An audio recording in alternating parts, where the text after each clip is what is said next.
Hi everyone, welcome to another Millers Matters podcast with myself. I'm Anthony Bayou. I am the Youth and Inclusion Manager at Rotherham United Community Sports Trust, and today I have a very special guest, Emmanuel Matuka, who I met a couple of months ago.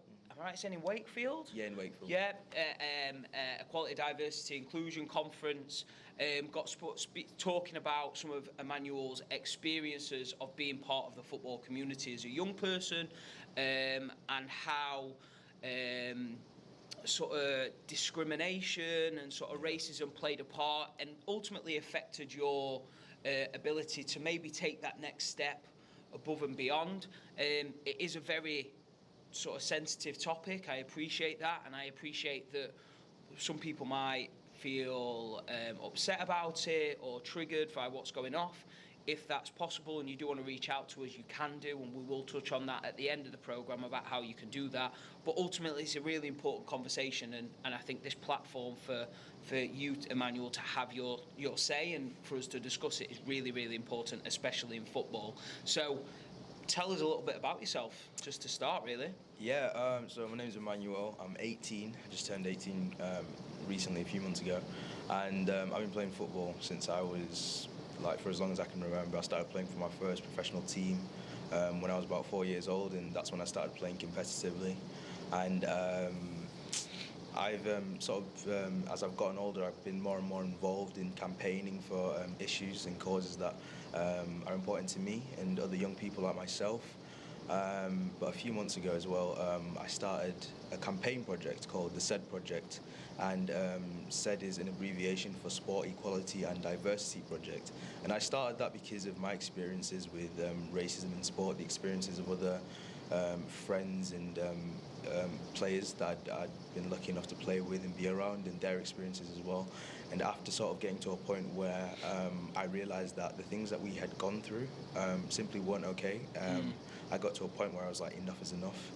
And I started a campaign project, the SED project, and over time it sort of morphed into its own little charity, and we're trying to do more and more initiatives, work here and there, but that's sort of where I'm at the moment. Yeah. And all that by the age of 18. I mean, that's an absolute win in itself, the fact that you've took that upon yourself at a young age and had that experience.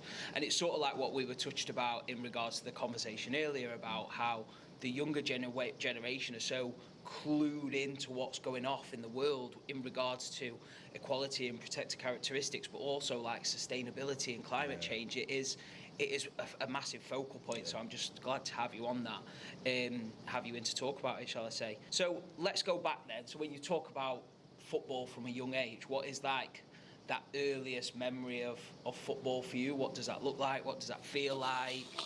I think for me, that earliest memory's got to be playing with my dad in the park at 5 years old, him, me and my brother, and then just that joy of just playing football, that freedom of feeling like there's nothing in the world that can stop me, but also that support, knowing that my dad was there with me, he was training me, he was helping me, and he had my back in that moment.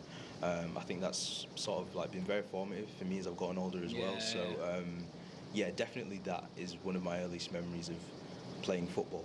Yeah. So fast forward a couple of years, at what point did you think, actually, I'm pretty good at this? Like this is like, I didn't expect. Obviously, at a young age, you don't think like that, do you? You're just playing football, and I think people's abilities and how you see football as this beast that it is now, like you don't think of that. So what was that earliest point where you thought, actually, I can sort of do something with this? Yeah, I think for me that journey was it was different. It wasn't necessarily that thing of just realising that I was good. I think it started off with me realising that I was actually really bad at first. Okay. So I obviously enjoyed football and I loved playing, but I don't know why, but it was sort of something that at the start I wasn't too interested in. It just didn't really click.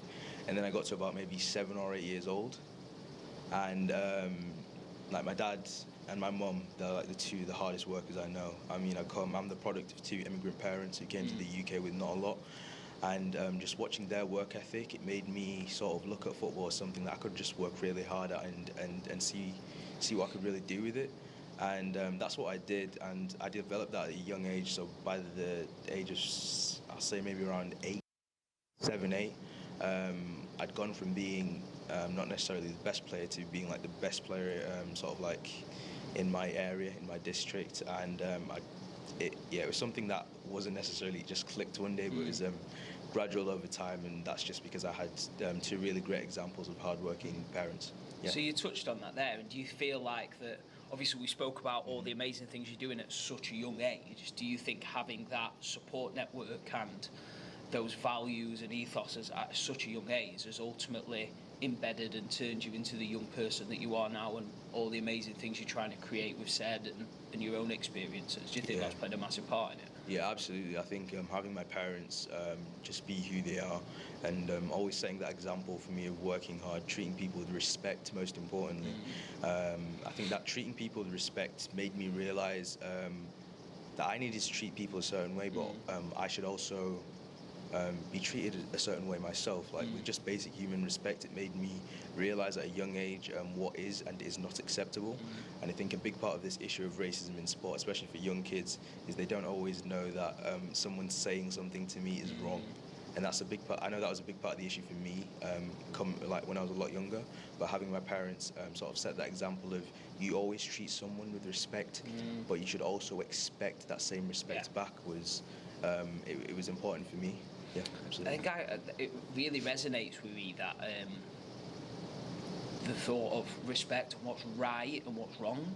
And like you said, growing up as a young person, I know myself personally, I had experiences with sort of racism in school, and I think I was part of a generation where I was always told sticks and stones, and it's just a comment, it doesn't mean anything. And I think I spent so many years just thinking it was all right, it's something that people say, I'm used to it now, and ultimately it's not. And I think now we're in a position and a point in time where being able to report a racism incident or a hate crime incident or any kind of banter that's been taken too far or bullying to a certain extreme, it's important to have those conversations, especially within schools and football clubs and organisations, sports clubs in general. I think that's really, really quite important that you've sort of touched on that. So fast forward a little bit further, 7, 8 years old, you started playing more frequently, I imagine, starting to get a little bit better, that work ethic's really pulling in. You then sort of take that step up into the next league or level of football, grassroots level, academy level. How was that for you? It was definitely different.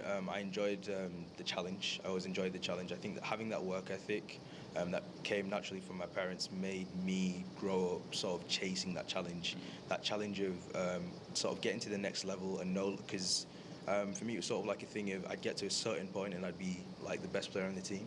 So I'd then be like, oh, I need the next challenge as a kid, because, you know, kids, you always want the next challenge. So it's like you go up in an age group at the club that you're already at and you start playing with older boys because you need that next challenge. And that's sort of what I chased as a young kid. And that, you know, it came from my parents and everything that they had shown me. So yeah, just chasing that next challenge at an earlier age, and that was sort of in grassroots level. And at grassroots level, I experienced some incidents that I think I'll probably talk more about later.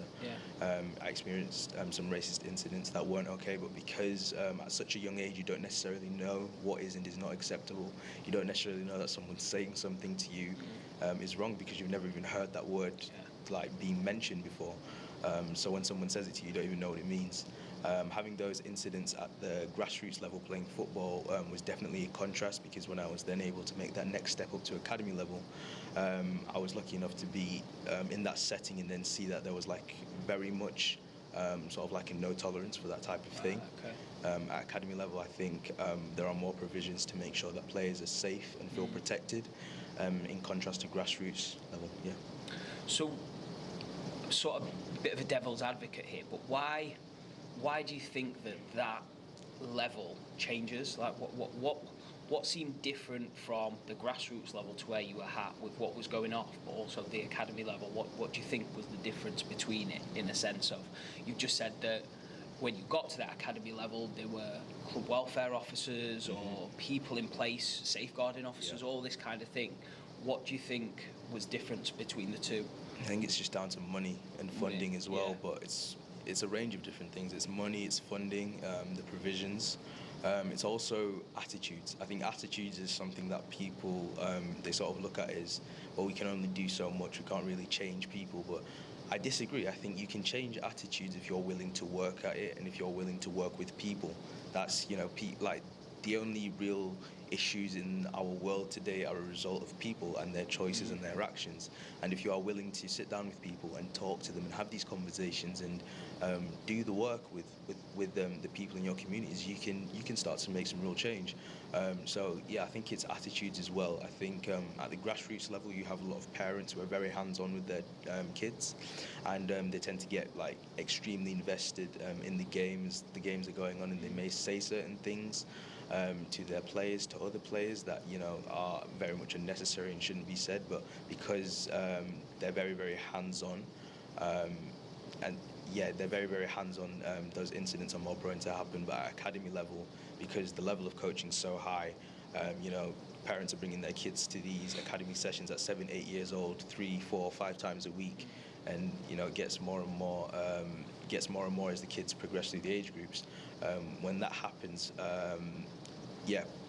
even though parents may still feel sort of very invested in their kid and their kid playing the sport, they know that they can trust the coaches at their age group and at that club, because it's a professional setting. Everything's it's at a higher standard, so they don't necessarily feel as invested in the game. They're just more sort of worried about, is my kid enjoying it and performing to the best of their ability, in contrast to at grassroots level, where parents can really just lose their heads. Yeah. And I think it's really important what you touched on there, where talking about like people, that the only issue is people and their behaviours. It's not really racism is attached to people and their ideals and their views and their visions, and then when they get into a state of frustration or anger, that's where it vents out, and you see it in the stands, on the football pitch, in lines of sport, in music, around the world every day, unfortunately. But I just think that was a really nice comment to make, and I think it's something to really hone in on throughout this podcast.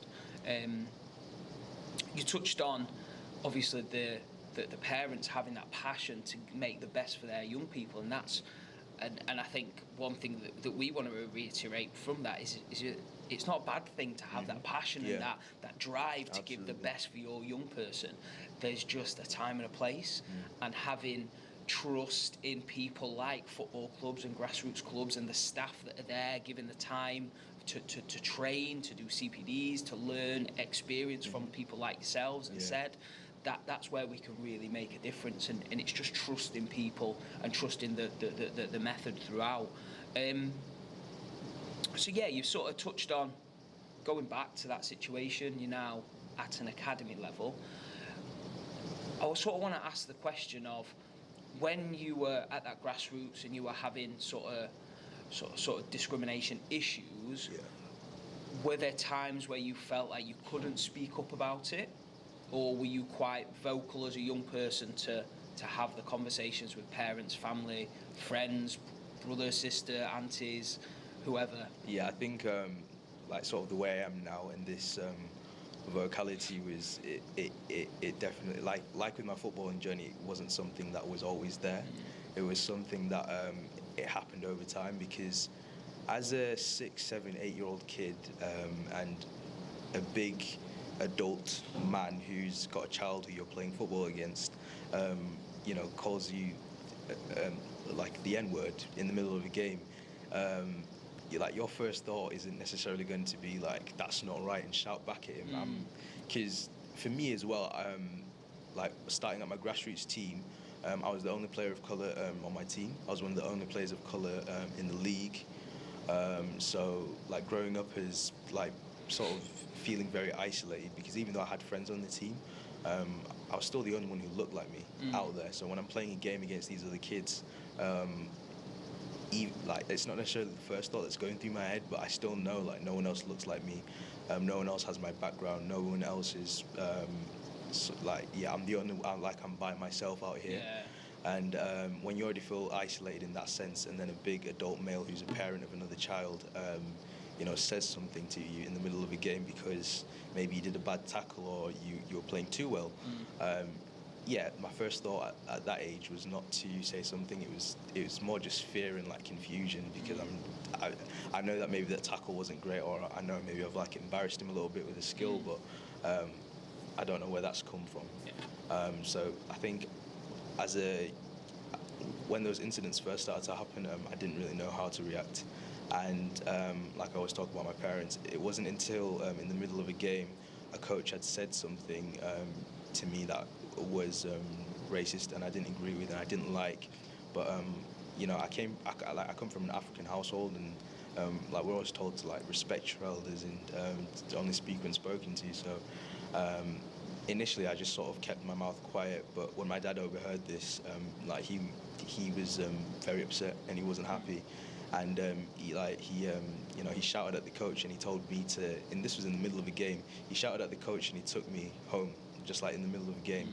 So sort of like the whole game stopped. Parents stared and watched me just walk off the pitch with my dad. And to that point, I was still operating under the impression that when people say these types of things, you just have to keep your head down and keep going.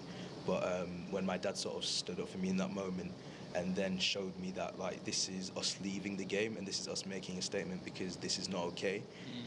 That's when it's sort of like a light bulb moment when I then realized, okay, when these types of things happen, you have to make a statement, you have to be vocal, you have to be heard, and you have to do what you can to ensure that it doesn't happen to anyone else.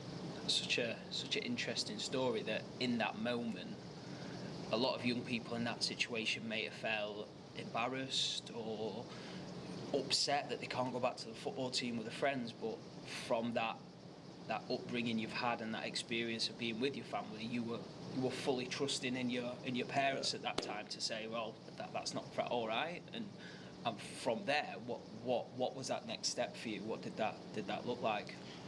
So because I'd sort of gotten used to playing in a system where I was sort of subject to that type of abuse. It didn't happen every game, but it would happen every few times a season, and I'd gotten used to like, all right, when this happens, you just sort of have to deal with it.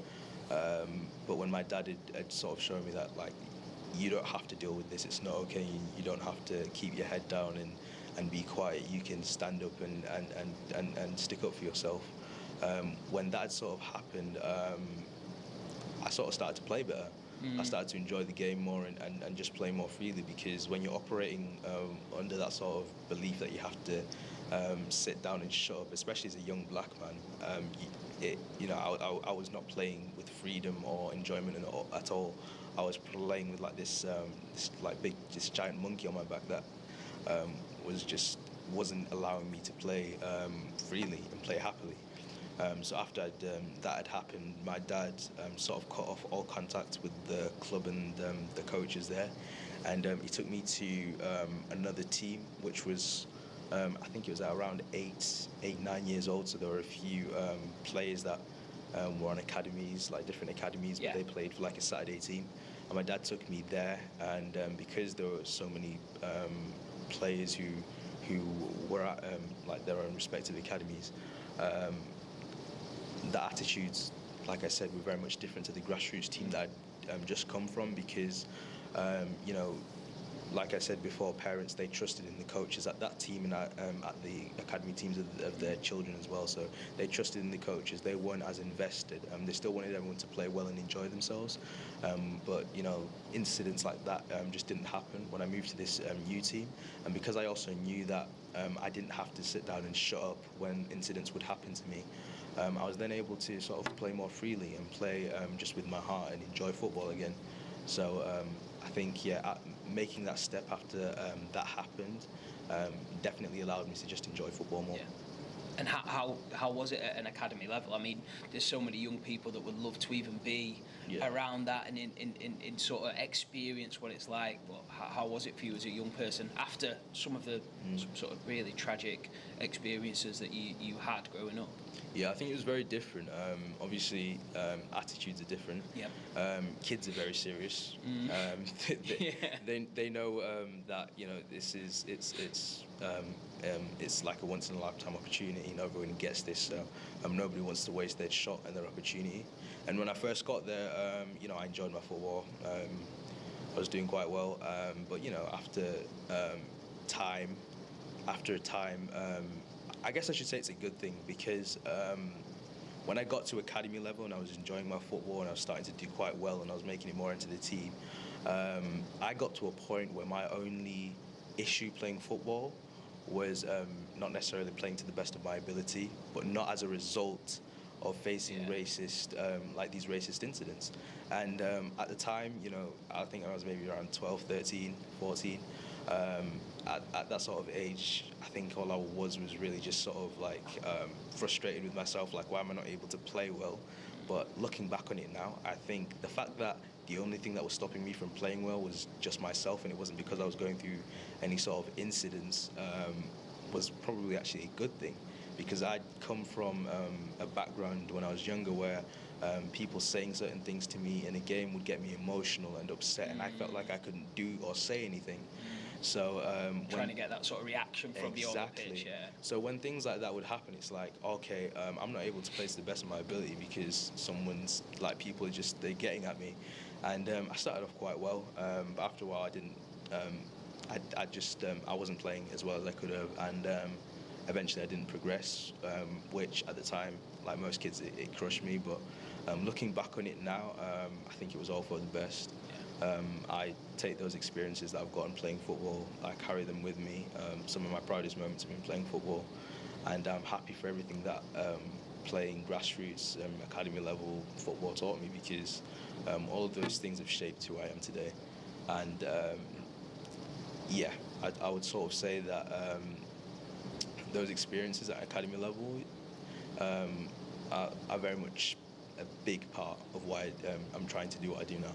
So when you talk about, obviously, loving football at the start, going through this period of being nervous and not really knowing what the coach is going to say to you or what someone's going to say to you, and it quite affecting your game, and then obviously having that experience you had, what you touched on, but then going to that academy level, would you say that having the support network you had really got you through those stages of your life in football?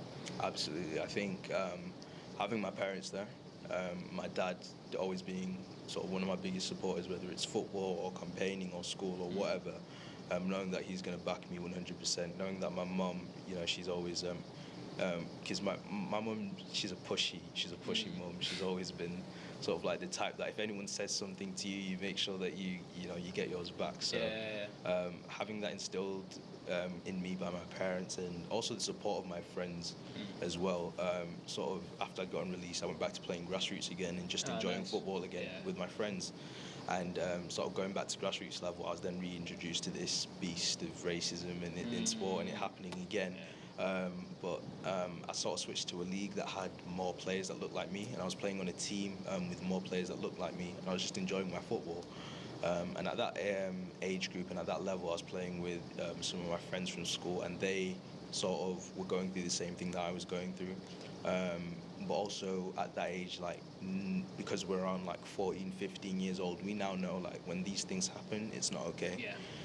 So knowing that it's not okay, and then having the support of my friends and teammates that look like me and other teammates that don't look like me, having their support to go and report these issues to refs and officials during the game.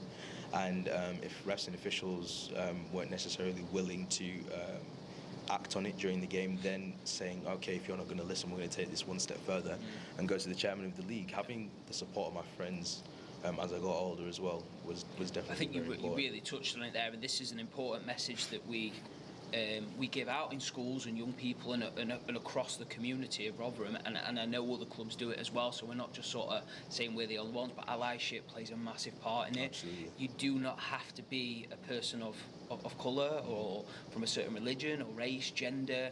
you don't have to have had that experience to understand it and to say something about it. You could be someone on a bus that's overheard something that you don't think's right, and you can report that anonymously to the right people at the right time, and that's one of the most important parts of it. So I'm glad you sort of touched on the allyship, and you said that your friends were backing you throughout, and the coaches as well, which is great to hear. So one thing I want to ask you is sort of what message will you give to a young person that might be watching this, that might be experiencing it at the moment, or they might see a friend experience it? What sort of little bit of advice could you give to that young person? I'd say to that young person, don't feel pressure to have to be anything.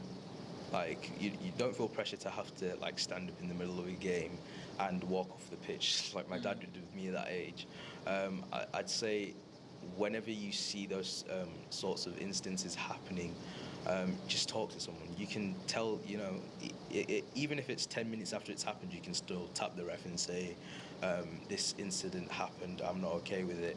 And if the ref is doing his job, he will act on it. If he's not, and he doesn't want to do anything, then tell your coaches, because as a young player playing on that team or playing for that club, your coaches, it's their job to make you feel safe, to make you feel protected, and to make you just enjoy playing football. So your coaches should deal with that. And I would say just trust in the system that is slowly changing, and trusting your coaches as well, because it is their job to make sure that you're enjoying your football. And I know every coach within the grassroots level now, especially when you're linking in with the FA, the safeguarding train, they're talking about this all the time through ED&I, CPD levels and webinars and everything. So they are fully aware of what's going on, and I think that conversation is really important, that the more people at a football match, whether it's a Rotherham United game, a Manchester United game, or under 6 grassroots level in the local park, it's important that these conversations are had, and young people feel confident in having those conversations in the support networks that you had as a young person. So let's talk about SED. Amazing sort of campaign that you're trying to put out there. Can you sort of tell us a little bit more about it, and what's the aims and the values? Yeah, so it's basically just a youth movement. We want to do, we already do. We do initiatives to sort of help young people make sure that they are educated on these issues and know how to report them properly. We're trying to work with more grassroots clubs in how they can impact their communities through community outreach and create an environment that is inclusive, but also change the attitudes towards racism in sport. We're working currently with a few professional clubs, the likes of Barnsley FC. We're working with them to roll out a few campaigns in the next year that are going to sort of change attitudes towards sport, that are going to reduce the number of incidents that happen in these communities, and are going to, just at the end of the day, make football for everyone. And that's sort of what we're doing. That sounds really exciting. Yeah. I'm really happy with that, and we'll obviously keep posted with that, and anything we can do to support is fantastic. So one more thing. So with all that as well, we are like one thing that I'm super passionate about doing is the waivers. So when I had made that step up from grassroots to academy level, they sort of like made all parents sign waivers on how their conduct is supposed to be. Right, okay. And I thought that was a really cool idea, because playing grassroots, I'd never seen one, and a few grassroots clubs have them now. But like one thing that we are so passionate about making happen is trying to make it absolutely compulsory that all clubs at grassroots level are now required to make sure that like parents sign these waivers, so that if parents ever step outside the bounds of what this waiver is saying, action can be taken against them. It's really good. I like that concept of a code of conduct. I mean, you have it with young people in schools, you have it in professional settings, you have it in a job role, and I think people forget that when they do attend football matches. We're working on a workshop at the moment called It's Just Football, and I think people have this idea that because it's football, that it's okay to get away with certain things that you can't get away with in day-to-day life. Yeah. So I like the idea of a code of conduct at a grassroots level. So that's really good to see that your organisation campaigned and putting those initiatives in, and at such a young age as well, mate. It's really refreshing to hear. I think we sort of touched on a lot of things that are really, really important, and I think this podcast especially, like I mentioned at the beginning, I usually have a cohort of questions that I'd throw out, but I really wanted this to be about you and your experience, and I think we've touched on some really important facts there. I just sort of want to touch on that we are, I don't know if you know this, but we are a third-party reporting centre. Okay. So which basically means any person that attends a session with us, or let's say they're travelling to a session, or they hear something at home or at school, they can report a hate crime to us as staff. You can do that anonymously. You don't have to give your name, address, age, anything. We know there are a lot of barriers for people that are wanting to report hate crimes. So they can do that through us. We will pass that on to the police, and then the police will deal with it in the safest way possible. So we have that as a football club. I know not everyone does, but we're quite proud to say that if you have got a situation like this around discrimination, hate crime, please come and speak to us, and we'll make sure that it's reported the right way. I think that's such an amazing thing, and I think it's so important because in places like Rotherham, where the football club is the focal point of the community, it's essential that you guys are sort of a way for people to report these issues and these incidents, because in a lot of communities where the football club is sort of the focal point of the community, and they don't have these types of initiatives that you guys have, and they don't have these options for people in the community, incidents they'll continue to happen, and no one will feel comfortable reporting it.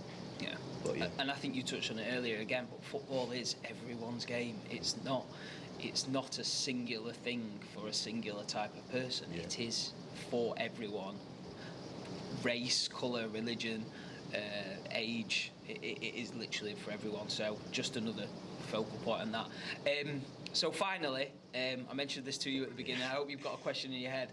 I was watching the Stephen Bartlett Diary of a CEO podcast the other day, and I know obviously this podcast is not as high profile as Stephen Bartlett meeting celebrities, CEOs, Rio Ferdinand, all these players. I'm sure he doesn't have coffee stains on his table like we do, but one of the things he implemented, what I thought was a really, really good concept, was he was asking his guests to think of a question that they would ask future guests. Okay.